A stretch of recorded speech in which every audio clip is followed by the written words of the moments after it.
Hello, I'm Dearlove, co-founder of Thinkers50. Welcome to our weekly LinkedIn Live session, celebrating the brightest new voices and ideas in the world of management thinking. In January, we announced the Thinkers50 Radar List for 2024, 30 exciting rising stars in management thinking, brought to you in partnership with Deloitte. A key theme for this year's radar is making workplaces more inclusive and healthy for everyone. As you might expect too, artificial intelligence and all things digital loom large, as indeed does sustainability. But startups and the entrepreneurs who found them are the lifeblood of any economy and are our topic for today. Now, those of you who join us regularly know that we like to make these sessions as interactive as possible. So please do let us know where you are joining us from and put your questions in the chat box at any time during the course of the session, and I will do my very best to put them to our guest. Now, he is Martin Gonzalez. Martin is the co-creator of Google's Effective Founders Project, a global research program that decodes the factors that enable startup founders to succeed. He also works closely with Google's engineering and research leaders on organizational design, leadership, and culture challenges.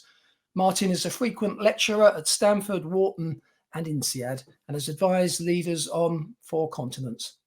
His new book with Josh Yellin is entitled The Bonfire Moment: Bring Your Team Together to Solve the Hardest Problems Startups Face. And it's just been published, literally just been published, hot off the press, by Harper Business.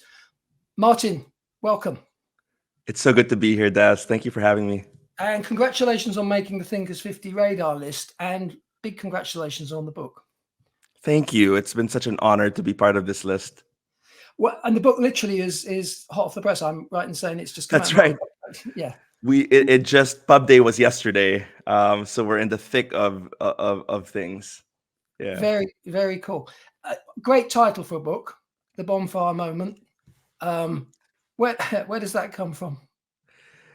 So I must confess, and maybe the first time in public, I actually didn't love the title when when we first came up with it.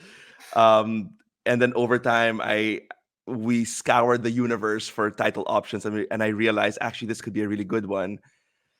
So the bonfire moment comes from a workshop that we had done and for startups, and it really comes from the acknowledgement that the experience of being in a startup where you're trying to make the impossible happen under intense constraints, it feels like you're dancing in the flames constantly, like you're constantly in the inferno um, of a bonfire. And the bonfire moment is a day that we invite people to teams to invest in, to step out of that fire, even just for a day, to examine it, to look at each other and see how we might want to engage differently, bandage up relational wounds, prepare for that next push.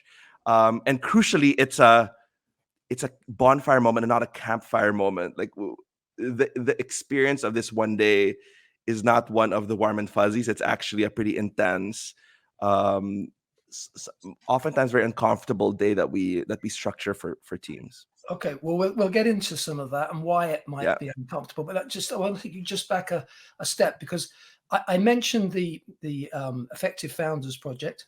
Tell us a little bit, because that sort of sets the scene for the book. Tell us how. That's right. If you could just tell us a little bit about the journey that you've been on to land at Google with doing that, and what that's trying to measure, trying to understand. Yeah. So really at the beginning of this journey, this takes us back to 2015, where Josh is actually we had just joined Google, and he was building out Google's first ever accelerator program. And at this time, I was in our org development team, supporting our leaders, and I was based in Singapore back then. And there was nothing in the accelerator around people and culture, and I thought, like alongside machine learning, which was kind of before AI was the hot word, it was machine learning, next to growth and marketing and design workshops.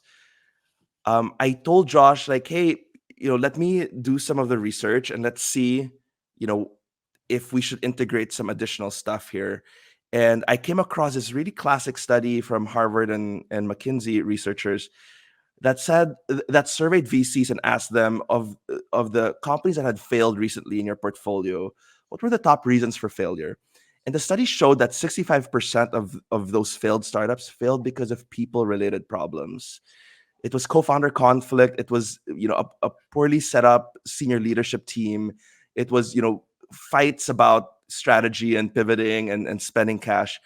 And I thought, great, okay, so this is the inspiration. Let's test something very basic. And so I asked for a small budget from Josh, and I said, let's do a no frills leadership workshop. Let's take what we believe to be the best ways that we develop leaders at Google, tailor it, and bring in the state of the art research around startups, and let's offer something. And so we ran a very simple pilot in Jakarta, and it was a group of I think about 18 founders. And this workshop within the larger accelerator program was rated like the most helpful, the most useful part of the accelerator experience. We thought, okay, perhaps there was something anomalous here. Let's try it again. We bring it to Bangalore, and again, it's like the highest rated part of this accelerator. And by the way, like many parts of this accelerator were really incredibly, like they were incredible, compelling workshops. And so we then bring it to the first time it leaves Asia is we bring it to Sao Paulo, and then we eventually bring it to Warsaw, and basically it consistently becomes this like highest rate. And at some point, Josh was telling me and a few other program managers in the accelerator, they were saying that at some point startups were actually coming to the accelerator hoping to get a hold of this workshop and the tools. Now, at some point, we were, as I was bringing this, I remember the first time was when we brought this to Johannesburg. One of the founders there said, "Hey, where's the book that that captures all of this?"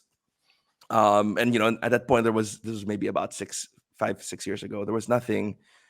But the turning point where we said we need to turn this into a proper research exercise was there was a founder. We were in San Francisco, and it was a crowded room of founders. And I remember at the back of the room, someone from the Philippines, where I grew up. He was American, but was building a startup in the Philippines.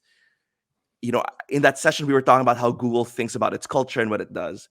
And he raised his hand and he says, "Great, that's what Google does. But what do you think I should do in my startup?" And it was a moment where I realized we needed to be a lot more responsible in the way we give advice, because these very fragile startups and these founders who are so much in need of guidance, they will take our word for it and they will run with the advice we give. And so it behooves us to really do the research well. And that's where kind of the germ of the idea of the Effective Founders Project was born. And what we did was we baked into our, there are a few facets of this of the Effective Founders Project, but one of the main things that then was our first report back in 2022 was we baked into these workshops a very basic 360-degree feedback survey. And at some point, we realized we were sitting on something like 900 of these reports and thousands of lines of data. And we thought we should just spend the time to apply the people analytics protocols to this and see what we can find. And that's where the Effective Founders Project report first comes out in 2020, which takes which draws interest from our publisher, which then becomes the book which we published. That's how often there is a backstory quite often to a book, and when it doesn't, a lot of books don't just suddenly pop out. That they have a long gestation period. And the other interesting thing I was interested, obviously you've taken this workshop on a world tour by the sounds of it. It sounds like you've been all over the place with it, which is really interesting. And you say 900 entrepreneurs, founders, but I it's very international as well. I mean, apart from the fact that you've workshopped it all over the world, you're covering a lot of countries. Yeah, and so it was 900 when we did that first version of the report. But today the program has reached thousands of founders in, I think the number is something like 10,000 founders across 70 countries. And it continues to get scaled beyond. So yeah, amazing. And as I hoped would happen, I can see that we've got people joining us from all over. We've got people from Switzerland, Chicago, Toronto, UK, Poland, New York, Mountain View. So you are talking to an international audience. So I think it's really useful to register that point, that it's not just a Silicon Valley phenomenon. It's not just United States or even just North America. And I should add, Des, that from the very beginning, the idea was to, like, how do we break out of the Silicon Valley dependency and support startup hubs, ecosystems all around the world. And that was really our data set is very thin when it comes to Silicon Valley based startups. A lot of it is really everywhere else. No, that's really interesting. Now, one of the central messages here is that most startups don't fail because of bad timing or mismanaged cash flow or because they've got the wrong product. What you're saying is that the evidence suggests that most startups fail because of the soft stuff, because of people issues, conflicts between founders, all those sorts of things. And in the book, you've identified sort of 4 classic traps that people fall into. Yeah. Let's perhaps talk through the 4 traps. Yeah. And by the way, as we get into the 4 traps, like something perhaps to say is, I think a big reason why the people issues are the biggest killer is a lot of these founders come into this work really not thinking about wanting to build a company. They come in to build an amazing product, and they very quickly realize that they need to surround this product with people who will then kind of scale the ideas. And they realize that ideas are cheap, and it's really execution, and therefore people and the culture that really matter so much more. And I think you're right. Sorry, I was just going to add to that. I mean, I'm lucky to have spend a couple of days with Reed Hastings, who one of the founders of Netflix, and he said all of that stuff. When he started the first company he started, he had no idea that you have to create process, and if you over process, you end up with a bureaucracy, and if you under process, you end up with chaos, and it's really difficult to get that balance right. Yeah, that's right. No, that's absolutely right. And you can hear it in our language too, right? And we write in the book how we'll sometimes say, "Oh, it's not rocket science." What's ironic about a statement like that is, we're incredibly good at rocket science. We can actually land someone on the moon within, like, I think it's 2 kilometers of our estimated target landing point. But with people, it's it's so much more unpredictable.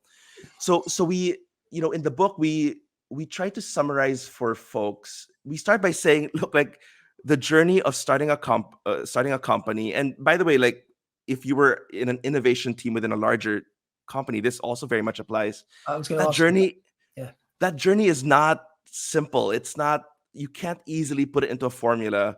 But what we try in the book is we say, look, but here are what we've seen repeatedly happen, traps that founders fall into, and we're deliberate about the word traps because it's something that's alluring, that has a lot of positives, but also has a lot of unseen negatives that we want to raise awareness to. So it's a trap of speed, it's a trap of the inner circle, the trap of the maverick mindset, and the trap of confidence. Okay, let's start to unpack those, if we may, if we can take them one at a time. So let's talk about the trap of speed. What does that look like? So the trap of speed really starts with the premise that under extreme tight timelines and constraints, really speed is what matters in building these companies, right? You want to keep your burn rate down. You want to make sure you're launching product. But what we find is that when startups are optimizing for that short game, they lose sight of the long game. They lose, and there are long game decisions that we see founders make mistakes on day 1 and also on day 500. Day 1 long game mistakes are, who are the co-founders that you decide to bring on board? How robust is that conversation up front around, what if we don't scale with the business? Or what if, what if we pivot and the skill sets that I brought these other co-founders for are become irrelevant? Like, what do we do then?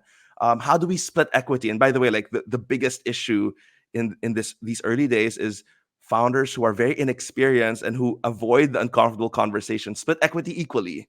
And that implies that you're going to contribute equally to the startup, which always never happens. um, and then there are day 500 long game decisions that they fail to, that they do pretty sloppily, such as, do you, what is your hiring profile? Do you give out fancy titles just to attract really good talent? Are you very quick to stem? So we talk about in the book, what behavioral economists would call hyperbolic discounting, which is when the rewards of something come to you immediately.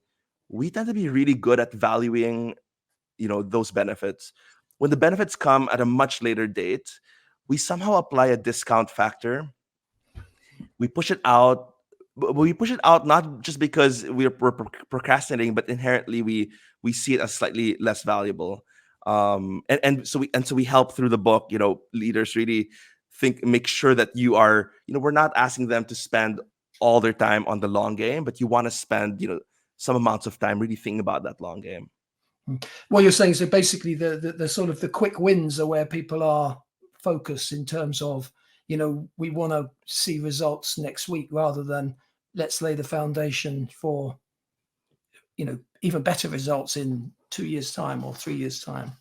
That's right. And what we do in the chapter on the Trap of Speed is we lay out the 20 sources of team drag, is what we call it. It's a play on this idea that, when you're building a race car, an amateur would think, oh, to build a race car, you need a really strong engine.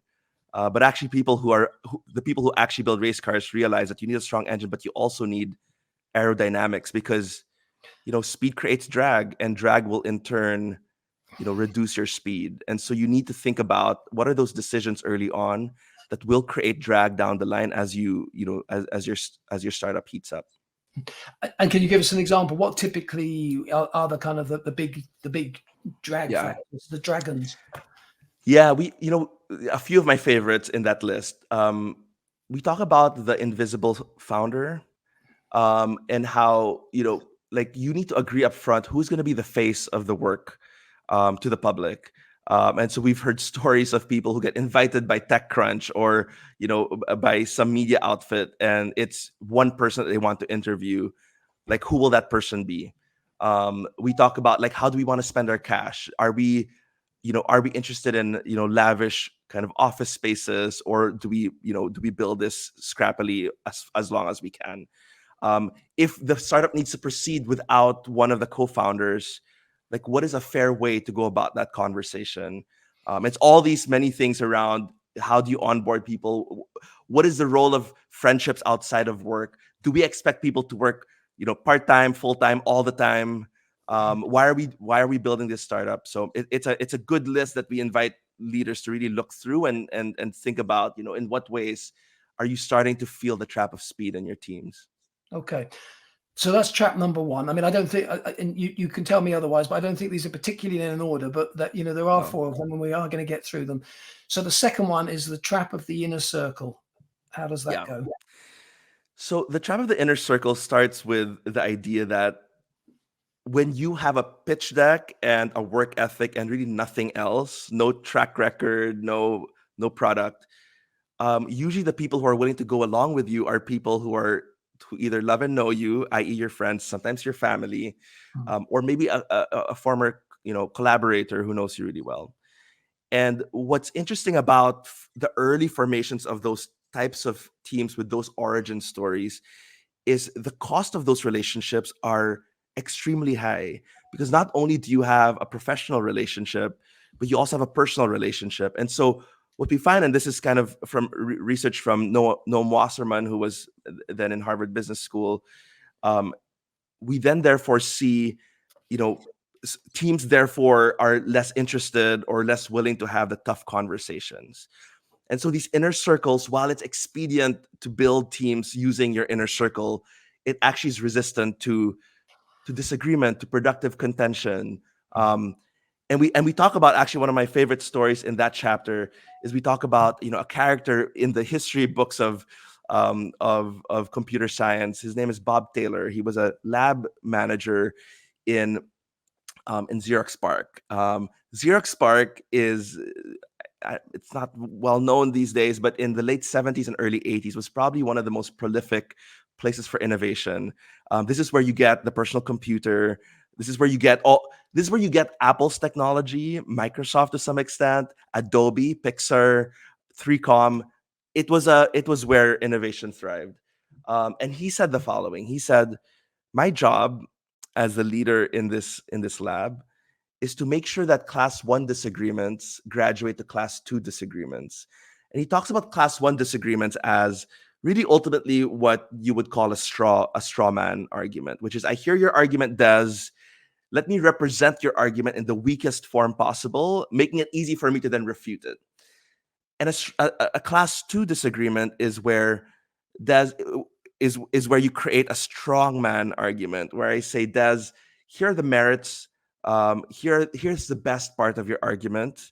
Are you satisfied in the way I've represented it? And then here's my other opposing point of view. And he says, and Bob says, it's not my role to resolve disagreement. It's my role to make sure that every class 1 disagreement graduates to a class 2 disagreement. And so we tell a lot of startups and a lot of teams, like, look, if you've built your team around former friends and former colleagues and former family members, don't worry. Like, it doesn't mean that you're bound for failure. It just means that you need to work doubly hard.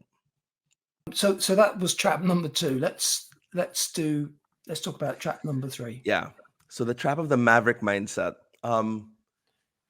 So we find founders who approach their industries with this disruptor kind of innovative maverick mindset also then look towards the people issues and say, we're going to break the mold here, and we're going to innovate on the people stuff.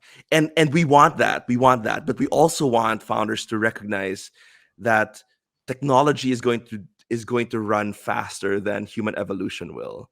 And so what you're dealing with, the organizational factors, the people factors that you're dealing with, some of these are fairly universal and fairly stable factors. So we talk about a few of these myths that founders kind of want to believe in, and would be amazing if true, but actually a lot of evidence, suggests otherwise. So, one of them is the myth of scaling without hierarchy, where there's this glamorization of this egalitarian form of organizing, where we're fully self-organized. Managers are evil. We don't need any of that.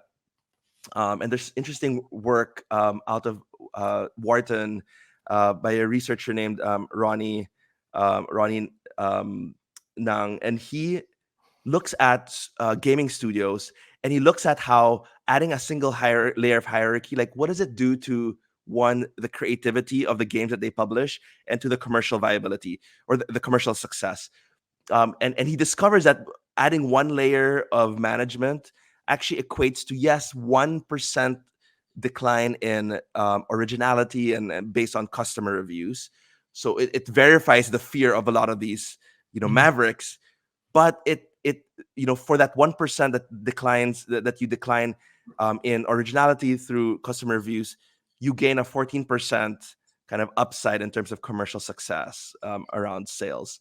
And so it's a good lesson in that a healthy hierarchy, a healthy layer of managers can actually help reduce a lot of the operational ambiguities that teams need.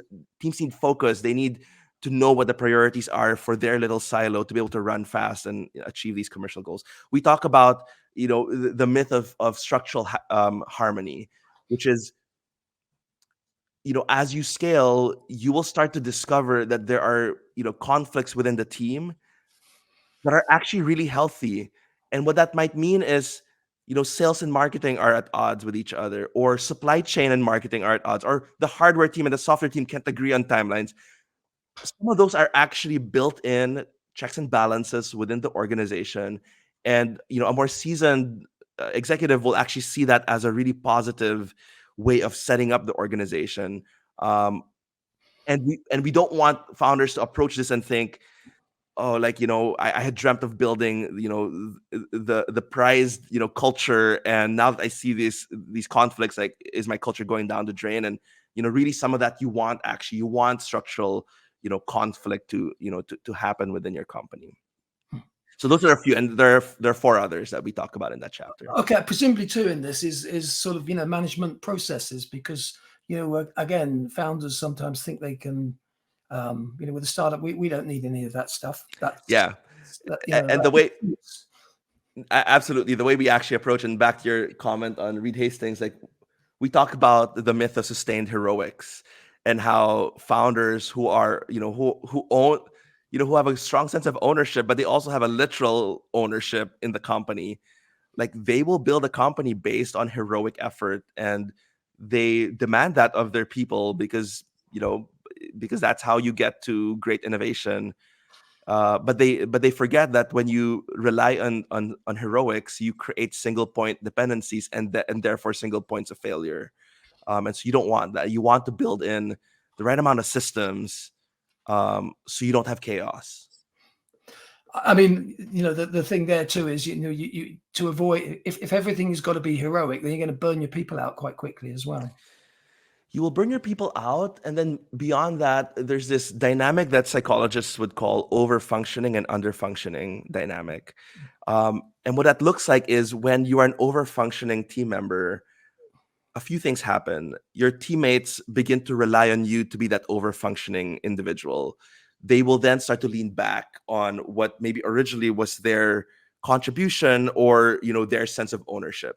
And then another thing happens to the overperformer, which is they start to look at everyone else as either incompetent, lazy, or just inept. And that creates that further exacerbates this issue of heroics, right? And so you don't want to now, heroics is required for incredible things to happen, but if you want to build an enduring company, you can't build it on heroics. No. Okay, we've got one more trap to do. I can see there's some questions starting to come in. So the 4th trap is the trap of confidence. The trap of confidence. And this trap really talks about how overconfidence is almost a prerequisite to get started. If founders actually knew what it would take to get to their goals, they probably wouldn't start. So there needs to be some amount of delusion at the start of the journey. But then that overconfidence almost becomes exclusively a liability beyond that initial point. And then more so, we find that founders expect that as they get started, their confidence just continues to rise. Like, they'll start feeling very insecure, and then their confidence will just rise. And what we find from our data, and we see this from other data sets too, is the confidence is typically highest at the beginning of the journey. And the moment you begin to realize what great looks like, and that it's actually not as simple as what you imagine it to be, then you take a real hit in your self-confidence. And some people have talked about this as the Dunning-Kruger effect, and Dunning and Kruger are 2 psychologists who, I guess, meet in Cornell University, and I think they're in different institutions today. But it's this idea that if you were to think that your insecurity in this journey is a sign of future failure, really what the data shows is it's a sign of growth, and that you need to keep on going, and you need to realize that there are upsides to this imposter syndrome that you might be feeling.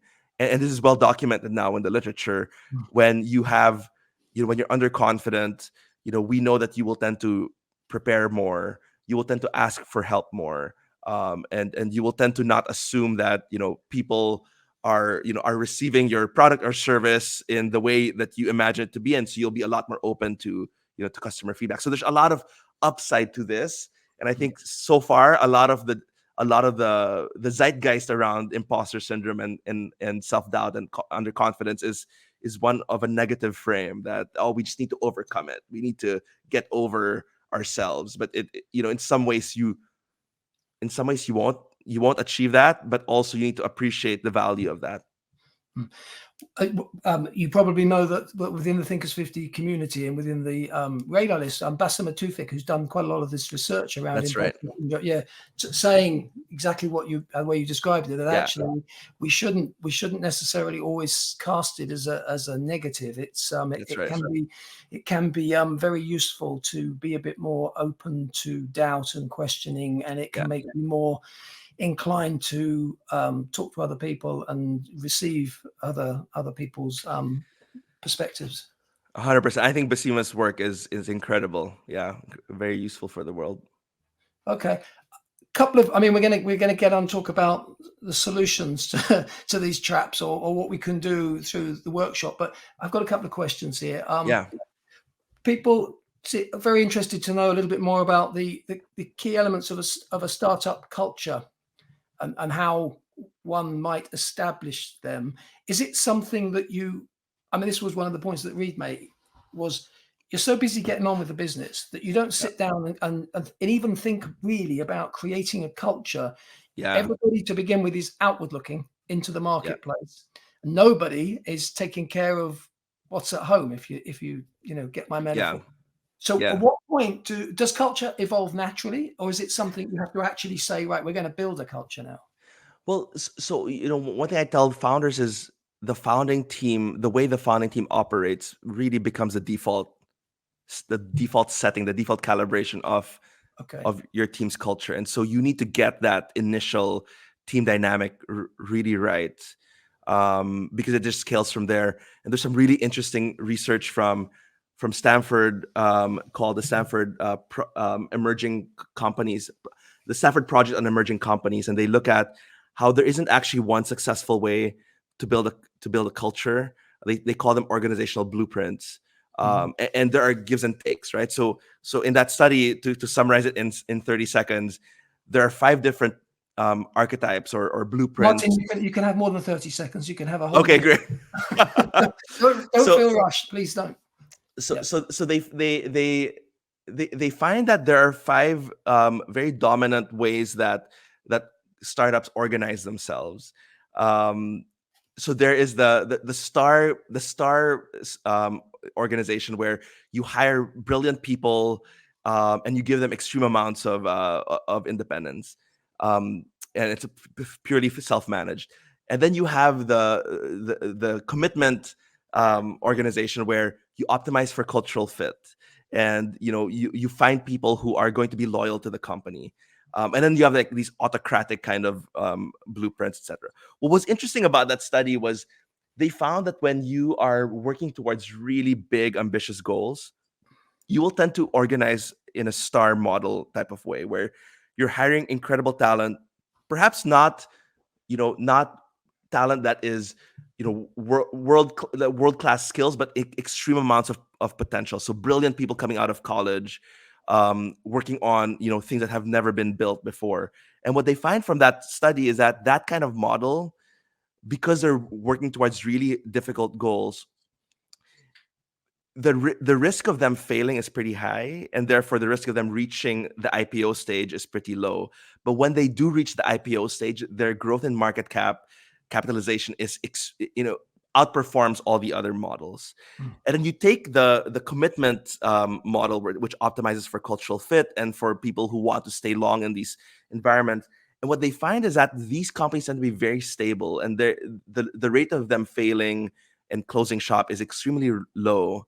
But then after they reach the IPO stage, the growth in market cap, isn't nearly as interesting to, and part of the reason that they explain is that it becomes such an asset for a team to be very single-minded in the way they march forward towards these single-minded goals. But post IPO, when you start to expand to new markets or build new business units, and tap into new talent pools, that homogeneity becomes somewhat of a liability. Whereas in the star model, you have an extreme amount of diversity in skill sets and thinking and all that, and that allows them to kind of propel forward beyond IPO. No, that's really interesting. Okay, so we've figured out we've talked about the 4 traps. How does I'm guessing that the workshop is a way to address those traps. But Yeah. what other kind of what can people do, even if they're aware of, as you said, your sort of your mission is to really help educate founders. So what can they do to either avoid the traps or get themselves out of the traps when they're in them? Yeah. So the book does two things. So part one of the book is we really talk about these traps and help people identify, if their teams are going through them or falling into them. And then the second part of the book is we open source the workshop. We basically lay it out as, here is the day that you need to set aside. You can have a facilitator, you can self-facilitate, and we split up the 8-hour day into 4 blocks, and each chapter is a block, and we invite them. And the startup ecosystem, they love to DIY things. Part of why we're open sourcing this workshop, I've had people ask me, like, why are you doing this, Martin? Like, why don't you just launch a consulting business so people could then hire you? And really, our goal is not not to be the bottleneck of this work. Our goal is to give it out to as many people as possible for as free as possible. I mean, you'd have to buy the book, which is what, $30 in the US. So what we do in the book is we lay it out pretty concretely, and it's let me run you through quickly what the experience looks like, right? So block one is where we invite people to face hard truths about how they're showing up in the company. And we open source the assessment tools that we've run in these 70 countries. So there's you either self-assess against this data set of founders and leaders from around the world, or you can optionally do a 360. This is usually more useful when the company is a little bit older, where you actually have people to invite feedback from. And for those who aren't familiar with a 360, I'm kind of throwing out this jargon willy-nilly, but a 360 is where you invite your peers, your direct reports, your investors, perhaps your managers, for feedback. We didn't invent this. Obviously, it's been actually an important part of leadership development for maybe the past, I don't know, 40, 50 years. But I should say it's been reserved for the big moneyed leadership development programs, and our hope is to give it out and make it accessible as possible. So that's the first step, and then we create this structured way where the team can coach each other through the biggest gaps in their abilities, their behaviors as a team member. And then the second block is where we invite people to write up what we call a user guide. And this is something that Google leaders, and Googlers love to do. And there's some really popular user guides within Google. But we take that concept and we structure it out for a startup. And it's a guide. The idea is that usually we don't come with manuals. Like, when you buy a piece of technology, it comes with a manual. It tells you how to install it, uninstall it, troubleshoot issues with it.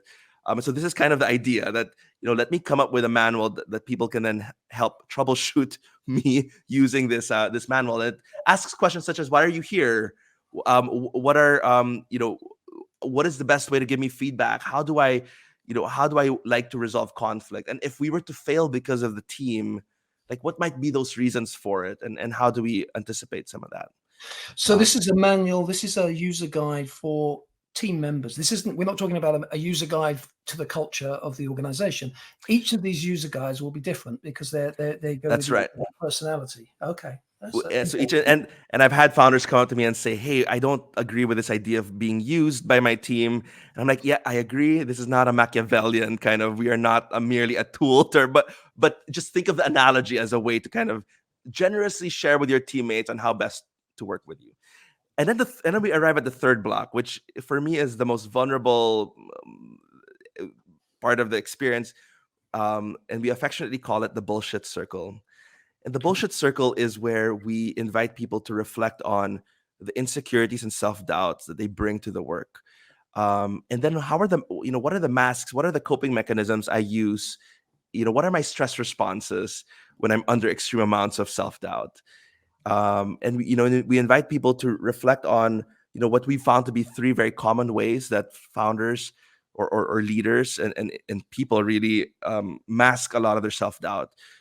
It's usually through false detachment, false optimism, false strength, or false detachment. False optimism is you project a lot more helpfulness and positivity.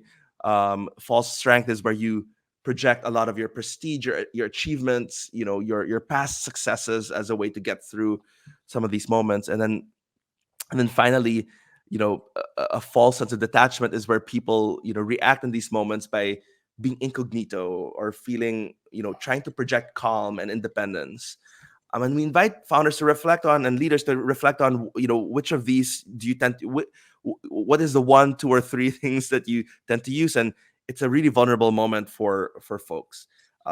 If people want to go even further, we actually set up a digital bonfire or campfire. We don't want to burn anything, but where we bring out laptops, you play and you change the environment so people can get into that mode. And then finally, we reach the last block of the experience where we invite people to begin to resolve some of the unspoken issues of the team. So we bring out this list of 10 sources of conflict that we've seen, and we invite folks to read through this list and consider which of these items are they going through at the moment, or expect that they might want to anticipate, or that they expect they will go through in the coming months, and then talk about it and have a plan. And usually at this point, with all that built up openness and vulnerability, those tend to be really productive conversations. And so you close the day, as you can imagine, exhausted, very uncomfortable through the day, but feeling more optimistic, more connected to the team, and have a plan of how you would move forward together. And some of the issues, you said there were 10. You've identified 10 issues. There are 20. Okay, sorry. Yeah. What sort of? Just give us a flavor. We don't need all of them, but just an idea. Yeah, it's things like, are we marching towards a higher mission? And has that been communicated to the team? Do we have the right variety of skill sets to succeed in this team? Do we hire for company fit or otherwise? How do we deal with gossip in this team? And so on and so forth. It's a really valuable list of things that I think we just don't think about as we're going about the work. Okay, I'm looking across to see, because inevitably, I knew this would happen. We're going to run out of time, but let me see if I can just pull up another question. Alexandra asks, what would you advise a person who is feeling stagnant and unfulfilled in their job? It's either staying for the stability or pursuing a passion, which may not be as financially secure. How would you navigate the decision-making process? Asking for a friend. That's right. I can relate so much to this. I go by the aphorism, love it, change it, or leave it. And I agree that there are financial considerations here, but I think the financial considerations are probably not as severe as maybe we sometimes play out in our heads. So if you don't love it, find a way to change it. And there's actually really cool research around job crafting, and within the edges of one's job, like you could actually find pockets where it brings you a lot of energy. And how can you maybe ever so slowly increase those pockets that bring you energy? One of the best advice I was given at a very early stage of my career was to say, look, every job is crappy in some way. And it's useful to think of a job in thirds. 1/3 is going to be exciting, exhilarating. There's rock music playing as you're going about the work. 1/3 is going to be like not quite as exciting, a bit, to use the Gen Z language, a bit mid. And then there's there's a part which is just the minutia of the work. It just kind of kills you, one day at a time. And that's been incredibly useful for me to think about how no job is perfect, and you just need to kind of have the stomach for that 1/3 that just really kills you. Yeah, no, I would add to that. I mean, I like the job crafting. Is it's always worth talking to your colleagues and saying, how can we provide the sort of the development, the personal and professional development that I'm looking for within the bounds of the organization. At least having the conversation, because sometimes people really want to help and don't know that you're not enjoying it anymore, that you've become stagnant. Martin, That's right. if there's one thing that you want people who are listening to this to take away, what would be the one thing you want them to take away? I would say that as you're going about the work of building these teams, the number one message of our book is that building teams is harder than building tech. And so don't take that for granted. Okay, where can people? Well, I know where people can go to find out more. They can buy a copy of the book. It's called The Bonfire Moment: Bring Your Team Together to Solve the Hardest Problems Startups Face. Martin, thank you so much. Really enjoyed talking to you. I enjoyed it as well, Daz.